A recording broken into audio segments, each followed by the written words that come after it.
根据台南市户政资料显示，今年1直到11月，年岁到未满2岁婴幼儿19000多位，安南区就2697位，比例已经是全市第2多。所以市府社会局考量当地托育需求，向中央争取补助，要来兴建托育资源中心以及亲子幼儿馆。29号上午正式举办动土典礼，场面盛大。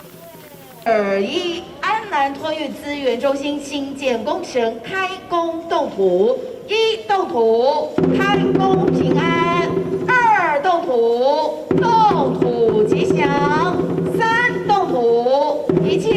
圆满吉祥，掌声鼓励，谢谢。托育中心大家拢做歹找的啦，因为大家拢已经有迄个。有咧收托啊，所以变做讲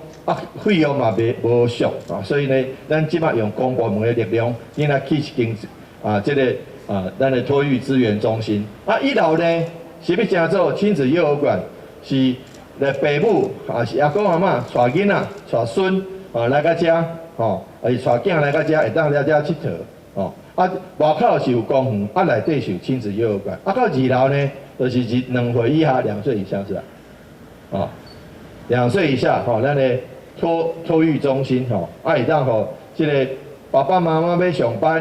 结果囡仔就寄伫遮来老师甲照顾咱这个社区变做这个托育资源会当加较侪。阮即摆起的厝新的拢大部分拢遮新的少年家入来，拢囡仔真侪会当起的阮遮，阮非常欢迎。